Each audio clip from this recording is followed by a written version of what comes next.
Welcome to lecture number 14 for ECE 111, Introduction to ECE. Today we're going to cover topics that you cover in ECE 321, Analog Electronics. Now, where analog electronics lies in the ECE curriculum, this is for computer engineering, the courses you need to graduate in terms of prereqs. Let's see. 320 is right here. As soon as you finish Trigonometry, Calc 1, Calc 2, Circuits 1, you can take Electronics 1. Electronics 1 is the first 10 weeks of the semester. Electronics 2 is required for electrical engineers. It's an elective for computer engineers. It's the last 10 weeks, same time, same location, same instructor as 320. We do that just so computer engineers have the option. You don't have to take 321. You could take some other elective. Or I kind of recommend you do take it because it fits your schedule, and it is kind of fun. Analog electronics covers analog signals. So what we cover are power amplifiers, such as how to drive an 8-ohm speaker at 100 watts, filters, such as how to pass frequencies below 250 Hz, reject frequencies above 400 Hz, mixers, so if you want to see how does Katy Perry sound when mixed with Iron Butterfly, and sensors, how to measure pressure, temperature, light, flow, and interface that to a microprocessor. So pretty much, if you ever want to interface the analog world to microprocessor, that's where Electronics 2, Analog Electronics comes in handy, which is quite a few things, so I do recommend it. In this lecture, we're going to look at some of the topics you cover in analog electronics, specifically sensors. How to find a sensor and digikey, determining the parameters of a sensor from the data sheets, predicting the voltage and temperature relationship for a thermistor, and determining a calibration function to determine the temperature based upon a measured voltage. So starting out, with sensors, what you're trying to do is take something that you would like to measure and convert it to something that you can measure. Now there's a very limited number of things that you can actually measure. The main two things you can measure are time and voltage. Microprocessors, for example, can measure voltages. 0 volts is logic 0, 5 volts is logic 1. Sometimes 3 volts is logic 1, but basically you can measure voltages. If I want to do something like measure a switch, whether the switch is open or closed, I've got to convert it to something I can measure, namely voltage. One option is this circuit. If the switch is open, the voltage here is 0 volts, and I read logic 0. When the switch is closed, I get 5 volts. So that way the processor can read 0 volts, 5 volts, open, closed. A processor can also measure time. Most processors have a clock. For example, the processor used in embedded systems, that's this course right here. As soon as you finish taking C programming, digital design, and circuits 1, you can take embedded systems. This is where you look at interfacing sensors, inputs, and outputs controlled by software, controlled by C code. Most microcontrollers are clocked. The one we used in embedded systems is clocked at 10 megahertz. What that means is by counting, microprocessors are really good at counting. By counting clocks, I can tell you time, 200 nanoseconds. And that's actually really incredible. To give an idea how small 100 nanoseconds is, Usain Bolt, the world's fastest human, only travels 1 micron in 100 nanoseconds. Light, one of the fastest things in the universe, only travels 100 feet in 100 nanoseconds. Due to relativity, as you travel faster and faster, time slows down. That's Einstein's theory of relativity. If you hop on an airplane, fly to London, and come back, you've just aged 15 nanoseconds less due to relativity. So processors can measure time really, really, really accurately. So to give an idea how small that is, this is a microprocessor that you build in embedded systems. It's a little circuit board where you put the components on and you solder them. When you're done, it should look something like this. What you're seeing on your display is the time. It's just counting. How many clocks have gone by, converted to seconds, how many seconds have gone by since reset. And the bottom is the time lapse. when I hit the button and release it, how long was that pulse?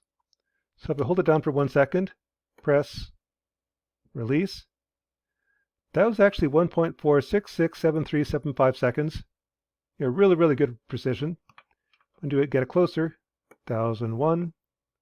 Okay, that was 0.9033127 seconds. All those numbers are meaningful. It just counted clocks. That actually is measuring the time of the pulse, 200 nanoseconds. And you can also do other things like how quickly can I hit the button. There I just held it down for 163,601 clocks, or 16.36 milliseconds. Trying that again. 32.302 milliseconds, 18.1521 milliseconds. Okay, so what can you do now that you can measure time 200 nanoseconds? Well, one thing, I can measure my reflex time. This is another program. What I'm going to do is wait until I hit this button. When I do, it's going to wait 5 seconds, then turn on the lights in port A. As soon as the lights turn on, I hit the button again, and it measures how much delay there was, what my reflex time is. So let's try it. This starts it. 5 seconds later, the lights come on. There they came on, and that was 1.2114716 seconds. Let's try if I can see if I can do better. Waiting, waiting, waiting.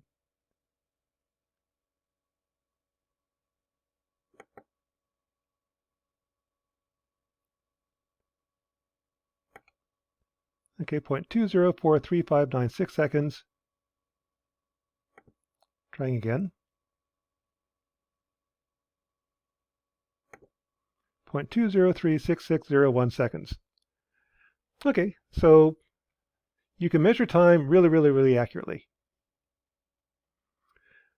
Once I can measure time, I can measure distance.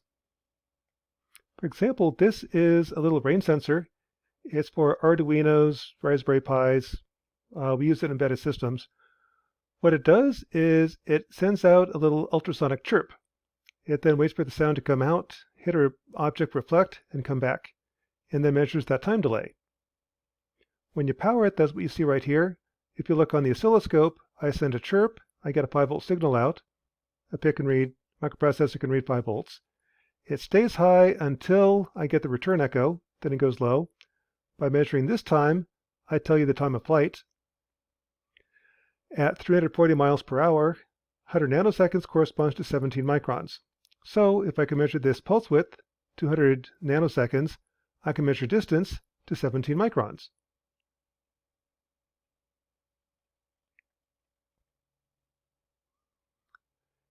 Another way you can use time. Suppose I want to measure a resistance, or a capacitor for that matter. Resistances cannot be measured directly, but they can be measured indirectly. If I can convert resistance to time, I can measure time with a microprocessor. So here's one way to do that. This is a 555 timer, a fairly commonly used device in electrical and computer engineering. It's an oscillator. What happens is I've got a capacitor right here. It charges up the capacitor through R1 and R2. As soon as this voltage V2 is 2/3 of 5 volts, it then grounds pin 7. Then I discharge through R2. Once it gets down to 1/3 of 5 volts, it opens this up and I start charging again. So what happens is I charge through R1 and R2, discharge through R2, charge through R1, R2, discharge. This time between the two is a function of the resistances and capacitance. It's this equation right here.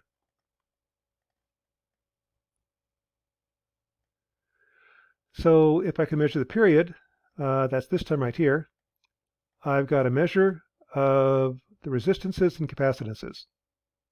So suppose R1 is fixed, C is fixed, I want to know what R2 is. Well, doing some algebra, I can compute backwards and find out that R2 is a function of the period, something that I can measure 200 nanoseconds. So if I measure the period, I know C, I know R1, I can tell you what R2 is. And in terms of resolution, if I can measure R2, 200 nanoseconds, if I can measure time, 200 nanoseconds, I can measure the resistance to 0.07 ohms. which is actually pretty good. So to illustrate that, here's a 555 timer with some extra circuitry, and R2 is a light-sensitive resistor. Basically, as the light level changes, the resistance changes. The square wave is tied to a speaker. That's that annoying sound that you're hearing. As I change the resistance,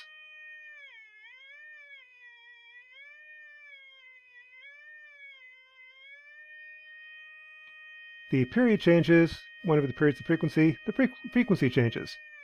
By measuring the period, I can tell you what the resistance is.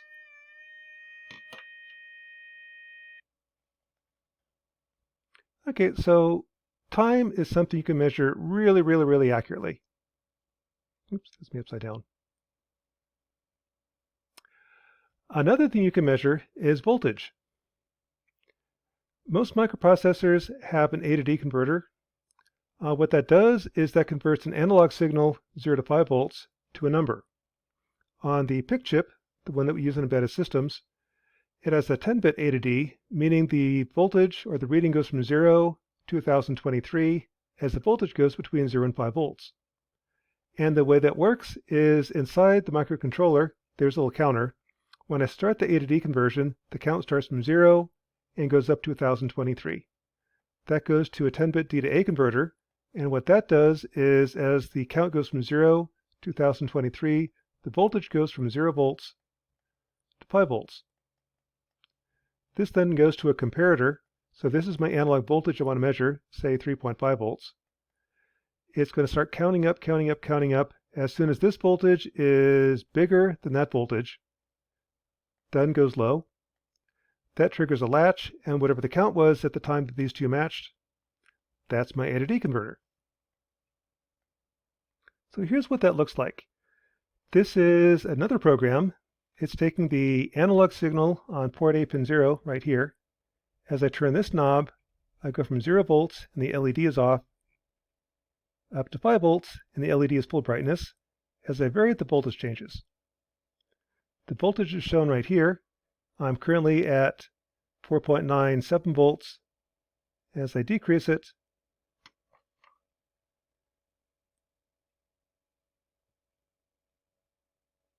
okay, I'm at 2.60 volts, 0.66 volts, 0 volts. So there's the voltage. The A to D converter is this number. So 4.89 volts reads as 1003. 3.08 volts reads as 633. Other way. 2.11 volts is 434.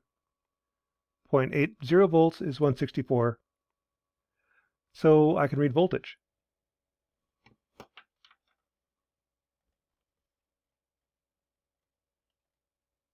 So what I can do with that?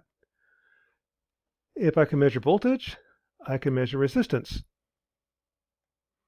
If I take a voltage divider like this, the relationship between voltage and R is the voltage is R over 1000 plus R, gives you this equation, times 5 volts.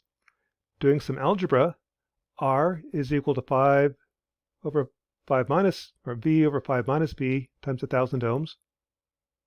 So if I can measure the voltage, I can tell you what the resistance is. That's how ohm meters are built. It's really a microprocessor. I'm measuring voltage. I know what this resistor is. I don't know what this one is.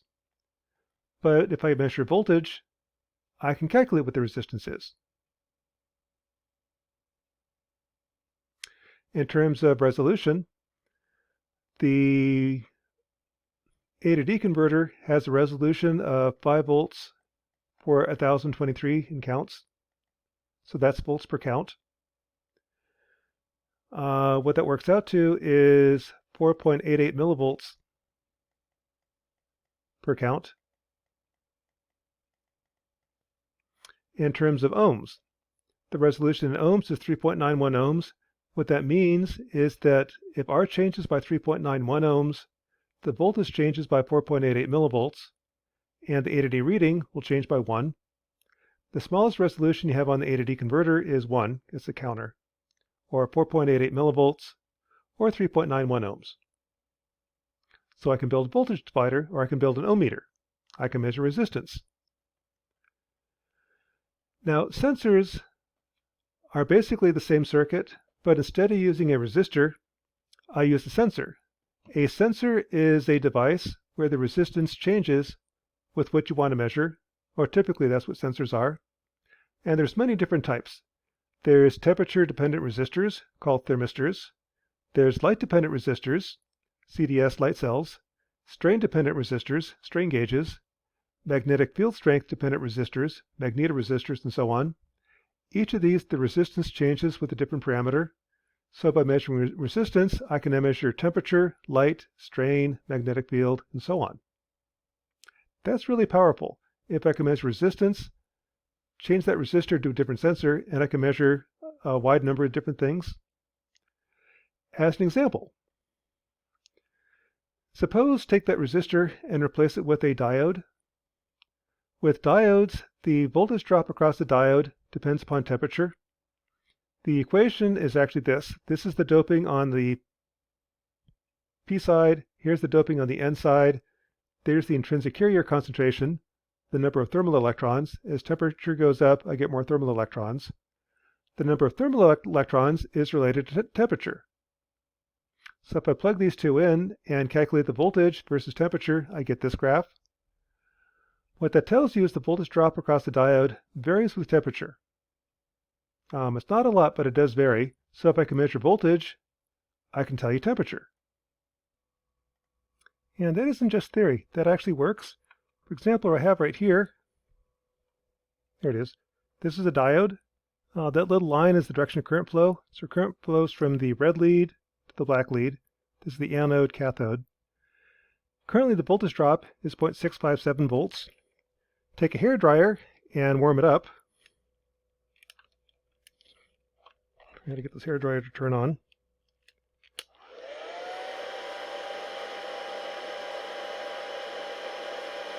You see the voltage is dropping. By measuring voltage, I can tell you temperature. Turn off the hairdryer.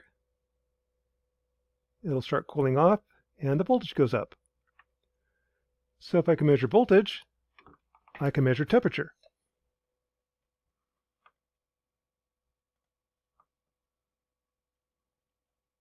Another way to measure temperature. With metals, we'll put it this way. The noble gases are on the far right of the periodic table. If I go to the far right plus 1, I run into metals. Metals have an extra electron. If they got rid of it, their shells would be filled. So it's electrically tied to the atom, but it's not tied to any particular atom. So the electrons are free to travel. That makes metals conductive. As the temperature goes up, the atoms start moving around and they interfere with electron flow. So for metals, as temperature goes up, resistance goes up. So this is one way to model the resistance of a metal. It's some nominal resistance at 0 degrees Celsius. As temperature goes up, the resistance goes up. And alpha is a function of the material. For example, if you're using beryllium, that's the metal that's most sensitive to temperature. The resistance goes up by about 2.5% per degree C. If you have neodymium, the resistance goes up by 0.16% per degree C. But for all metals, the resistance goes up, and you can see that. For example, if I have a piece of copper that's 1,000 ohms at 0 degrees Celsius, if I raise the temperature, it's going to go up by 0.43% per degree C times 50 degrees C, so it's going to go up by 21.5%. So that 1,000 ohm resistor now becomes 1215 ohms. So let's illustrate that. Here I have my ohm meter switched over to ohm scaling. I'm measuring the resistance across an inductor. An inductor is basically a big string of copper wire. The resistance of the copper wire at room temperature is 92.2 ohms. If I heat it up, take my hairdryer out, heat it up,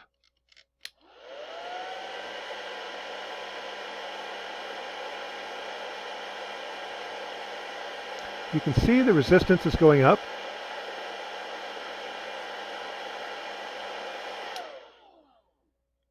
Not by a lot, but it is going up.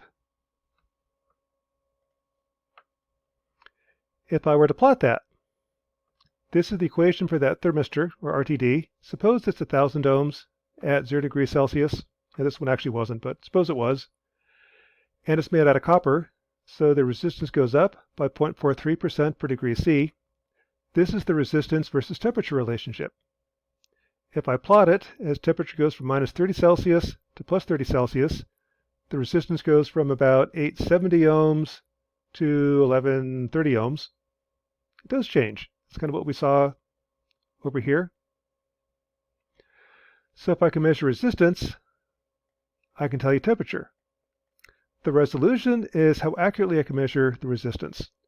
If I use a 555 timer and use time to measure resistance, then I can measure time to 100 nanoseconds, meaning I can measure resistance to 0.07 ohms, meaning I can measure temperature to 0.016 degrees Celsius.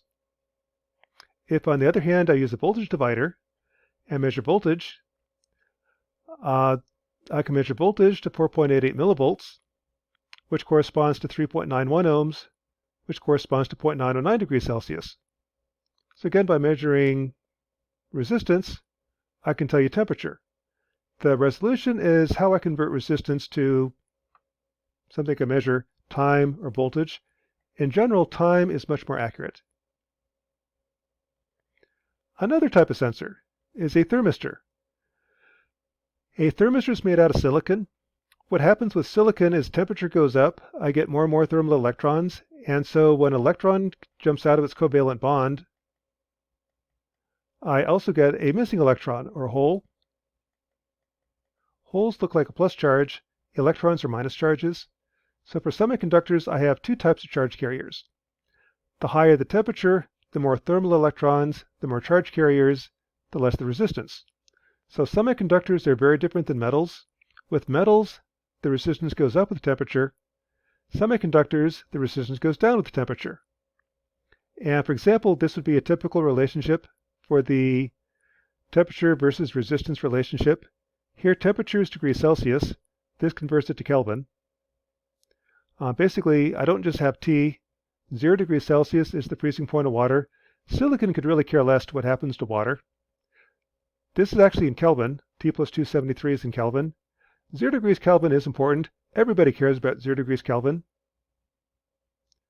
What this relationship tells you is if I measure resistance, I can tell you temperature. So if I plug in some typical parameters, like suppose I have a thermistor that's 1000 ohms at 25 degrees Celsius, and the B parameter is 3905 Kelvin. That's just a parameter for each sensor. Then this is the relationship. At 25 Celsius, this is 298. These cancel. I get e to the 0 is 1, 1000 ohms at 25 Celsius. That's this equation. And the B parameter is this guy right here. That's a function of the sensor. If I plot temperature versus resistance, I get this. The neat thing about thermistors is they are very sensitive. I get a huge change in resistance with temperature. That's really good. That means I can measure temperature more precisely. But they're nonlinear. That's not quite as ideal. And to illustrate that, I've now replaced the inductor, or basically RTD, with a thermistor. Here's kind of what it looks like. It looks like just a small device with two wires. That's a piece of silicon. The resistance at room temperature is 918 ohms. If I heat it up, the resistance should drop. Again, when it goes up, that's a metal, RTD. If it goes down, that's a semiconductor, a thermistor.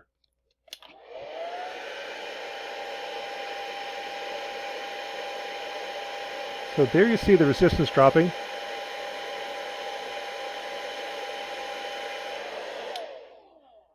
Turn off the hairdryer, let it cool off. And notice that the resistance drop is pretty significant. It went from 1000 ohms down to 600 versus the RTD, changed a few percentage points. That's kind of how thermistors work. If I'm at 25 Celsius and 1000 ohms, if I can measure resistance using time, then I can measure resistance to 0.07 ohms, or I can measure temperature to 0.0016 degrees Celsius. That's pretty impressive. if I'm using a voltage divider and measuring voltage, then I can measure resistance to 3.91 ohms or 0.089 degrees Celsius. Again, what that means is if temperature changes by 0.089 Celsius, the resistance changes by 3.91 ohms, meaning that the voltage changes by 4.88 millivolts, meaning the A to D converter changes by 1 count. 1 count is the smallest change I can see, versus in time, the smallest, that corresponds to 100 nanoseconds. That's the smallest I can see in time. So with that, let's get on to the homework for this week. The homework for this week is to do something you're going to do in 321 analog electronics. Design a sensor. Go to DigiKey and find a temperature sensor. In this case, assume you're going to use a thermistor. From the data sheets, find the parameters for the thermistor, basically the resistance at 25 degrees Celsius and the B parameter. Calculate the resistance versus temperature and plot that in MATLAB. Determine the voltage versus temperature. Again, this assumes a voltage divider. And then come up with a calibration function. If I measure the voltage, calculate what the temperature is. So let's walk through that process. First, if you go to digikey.com and search for sensors, it'll come up with over 19,000 different sensors. And pretty much all those sensors are resistive. Not all of them, but many of them are. It's measuring temperature, pressure, flow, gas anomalies, humidity, strain, flex, whatever you want. In this case, we want to look for a temperature sensor or a thermistor. If I click on NTC thermistor, there's two types. What a PTC thermistor does is as temperature goes up, the resistance does something like this. That's like your vacuum cleaner. If you ever had a vacuum cleaner that works just fine and then suddenly it just quits working, what happens is it overheated. The resistance went high, opened up the circuit, turned off the vacuum cleaner, let it cool down, and it works again. That's a PTC thermistor. That's a resettable fuse. The one we're looking at is an NTC thermistor, negative temperature coefficient. That's a piece of silicon. That's the example number 3 we looked at. DigiKey, at least at the time I looked at this, had 5,293 different thermistors. DigiKey's got a really nice website. You can sort them based upon the manufacturer, series. This guy right here, that's the resistance at 25 Celsius. It goes from 1 ohm all the way up to 1 meg.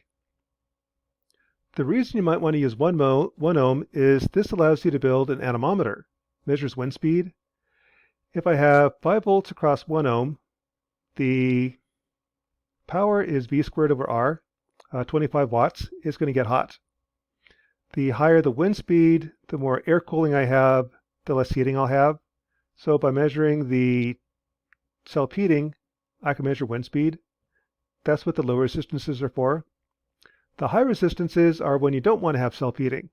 When you have a thermistor, you're actually measuring the temperature of the thermistor, not the air or whatever you're looking at. The higher the resistance, the less the self-heating, the less bias you have on the measurement.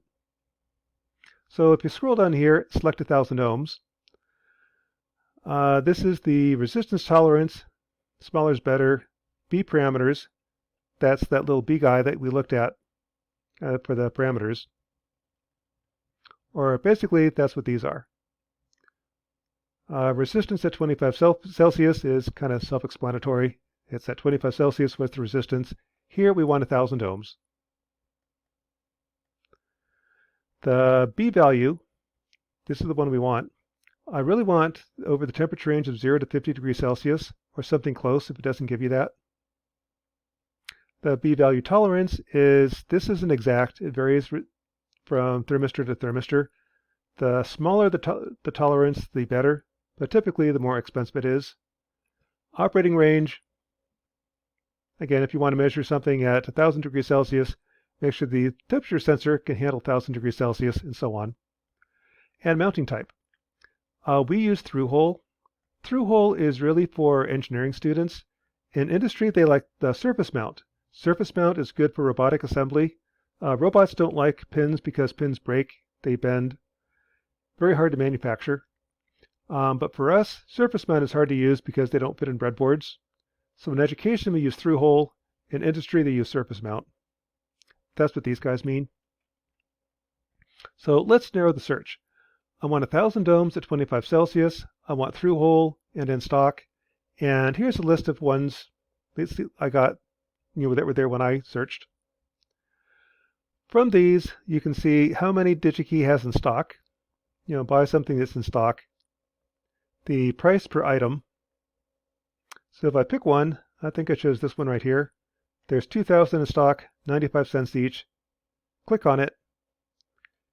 It'll pull up this information. Here's the pricing. That's what accounting really cares about. Here's what it looks like. And if you click it down on the page a little bit, you'll get the data sheets. Now in the data sheets, what you're looking for are two parameters. I'm looking for the resistance at 25 Celsius and the B parameter. So scrolling down the data sheet, here's a bunch of different information.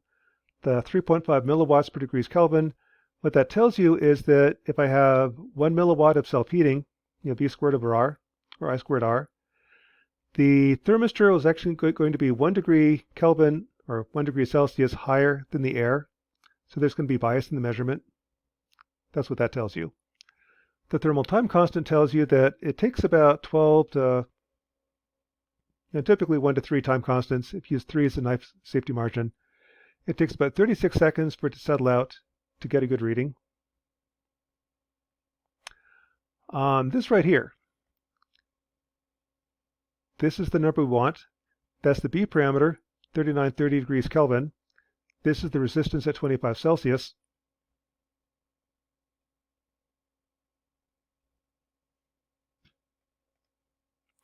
So the relationship of temperature to resistance is right here. Again, 1,000 ohms at 25 Celsius. The B parameter is 3930. So plug in T, I can tell you the resistance versus temperature. If I plot that in MATLAB, I'll get this curve, meaning at 25 Celsius right here, I'm 1,000 ohms. As it gets cooler, the resistance goes up.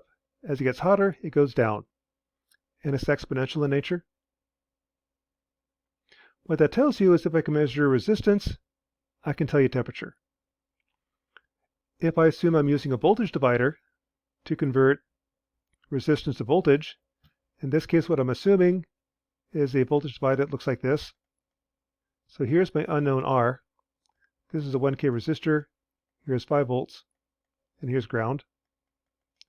If I measure this voltage right here, that voltage is R over 1K plus R times 5 volts. That equation. I can then plot temperature versus voltage. So as temperature changes, the voltage changes. That's really what I want. If I can measure voltage, something a microprocessor can measure, I can tell you what the temperature is. So that's the next part of the homework. The final part is calibration. Come up with a mathematical equation to represent this line. There's a couple ways to do that. There's theoretical calibration. If I go from temperature to resistance to voltage, I get this line. Going backwards, I can go voltage to resistance to temperature. That's theoretical calibration. That isn't necessary. If you look at this curve, it's not that complicated. I can probably do a pretty good approximation for it just using a straight line or maybe a cubic. That's what the calibration is. Come up with a straight line to approximate this curve. Well, we've done that before. That's least squares. I want to say that y equals ax plus b. Or actually, I want to say that temperature is AB plus B. Do a linear curve fit to estimate temperature based upon voltage, the thing that I know. Well, we've done that before. What you do for least squares is I define a basis function. So in MATLAB here, what I'm doing is I'm going to say the temperature goes between 0 and 50 degrees Celsius. There's Kelvin. The resistance is that relationship. And just for fun, plot temperature versus resistance. Here's the voltage. Gives me that last curve. Then my basis is going to be voltage and 1. Now do least squares curve fit, and that's going to tell me that my constants are minus 19 and 73, or relative to the basis. Temperature is minus 19 times V plus 73. There's my curve fit. And it's not exact. If you want to find out how far I'm off, take the difference between the temperature and the curve fit, absolute value. That tells you the maximum error.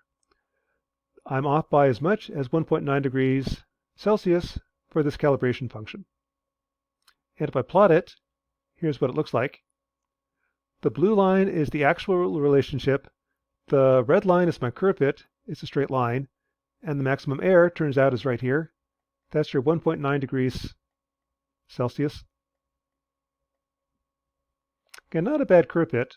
The nice thing about that is if I know the voltage, I can tell you what the temperature is. And to do that, I just plug it in. If I have 1 volt, I can tell you the temperature. 2 volts, tell you the temperature.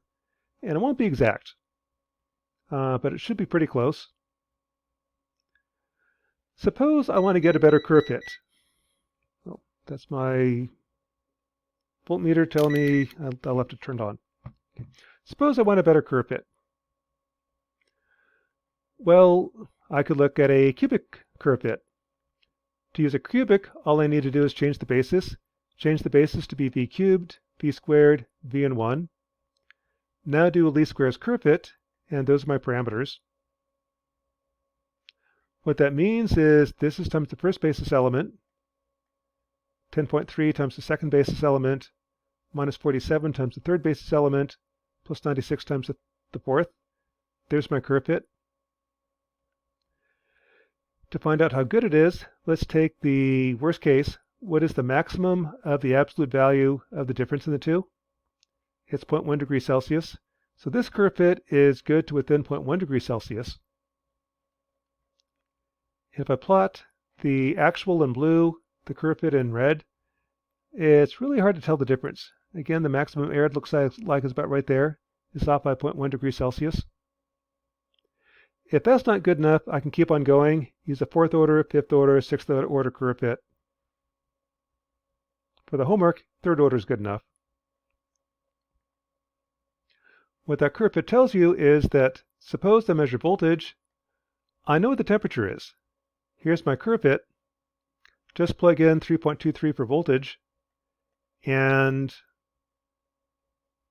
it's 12.02 degrees Celsius. And you can check, going back to this curve fit, if I'm at 3.23 volts, 3.23 right here, I'm 12-ish, calculating, it's actually 12.0248. So I can now tell you temperature. And really the power is change that resistor to a light sensor, humidity, pressure, flow, gas anomaly. I can measure any of those. Anytime you have a computer that wants to know something about the real world, the analog world, that's where sensors come into play. And that's one of the topics we cover in 321 Analog Electronics. So in summary, if you can measure voltage, you can measure resistance. If you can measure resistance, you can measure temperature, or light, or strain, or gas, and so on. From the data sheets from DigiKey, I can find these two parameters, the resistance at 25 Celsius and the V parameter. If it doesn't give you the exact one that you want, in this case we wanted 0 to 50 degrees Celsius, find one that's close. That's about the best you can do. Once I have those two parameters, I've got a model for the thermistor. Once I know the resistance versus temperature, I can tell you the voltage versus temperature. Once I know the voltage versus temperature, I can do a curve fit and tell you the temperature versus voltage. So if I measure voltage, I know what the temperature is. And we just use least squares curve fitting to find those parameters. And that should be enough to get you through homework set number 14 for ECE 111.